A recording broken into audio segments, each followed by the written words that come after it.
Menurut pengertian kritik sastra itu meliputi masalah yang lebih luas mengenai apakah kesusastraan itu sendiri, apa tujuan karya sastra, dan juga tentang bagaimana hubungannya dengan setiap masalah-masalah kemanusiaan yang lain dan dekat dengan karya sastra tersebut.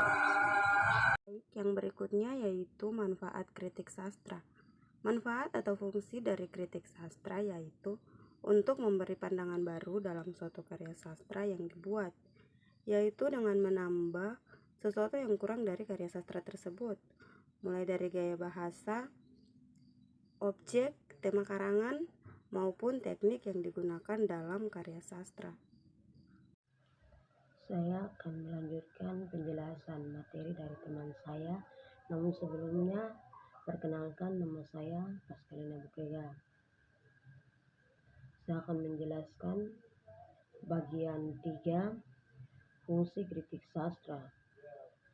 Jika kita lihat pengertian kritik sastra, melakukan penilaian terhadap sebuah karya sastra dengan mempertimbangkan baik buruknya karya sastra dari berbagai aspek kepengaraan serta menyandarkan diri pada suatu teori sastra tertentu. Secara garis besar dapat kita katakan bahwa kritik sastra mempunyai fungsi sebagai media pengantar antara sastrawan atau pencipta karya sastra dan penikmat karya sastra untuk memahami karya sastra itu sendiri.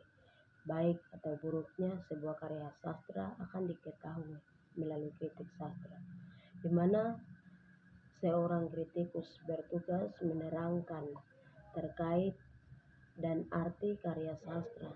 Suatu karya sastra yang belum atau sulit dipahami belum tentu tidak mengandung isi sama sekali, melainkan disebabkan oleh idiom yang berbeda, realitas sosial, dan munculnya pembaharuan yang tidak langsung dapat diterima, tetapi pembutuhan waktu dan proses. Pada intinya kritik sastra memiliki 3 fungsi, yaitu yang pertama, kritik sastra berguna bagi ilmuwan sastra itu sendiri. Yang kedua, kritik sastra berguna bagi perkembangan kesusastraan. Dan yang ketiga, kritik sastra berguna bagi masyarakat umum, di mana kritik sastra memberikan penjelasan tentang karya sastra. Kritik sastra sebagai suatu karya sastra. Seorang kritikus juga memiliki fungsi sebagai pembina tradisi kultural.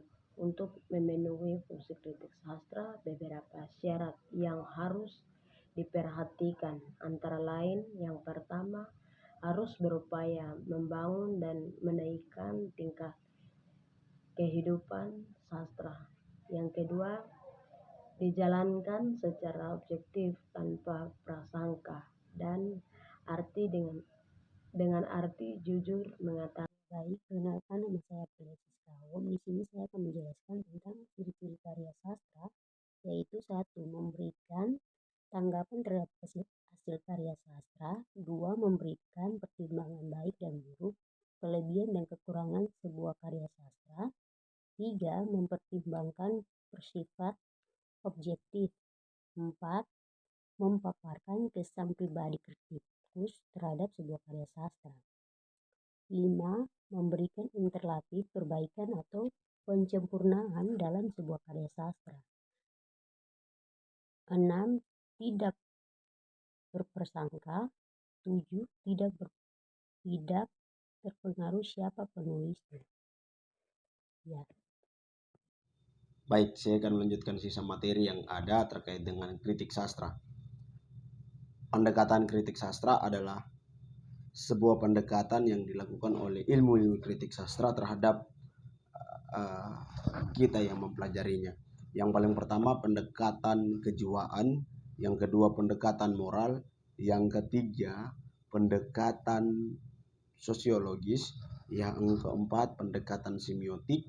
yang kelima pendekatan ekspresif, yang keenam pendekatan objektif, yang ketujuh pendekatan pragmatis, yang kedelapan pendekatan mimesis. Nah, ini adalah pendekatan-pendekatan yang perlu kita ketahui dan kita pahami. Jenis-jenis kritik sastra.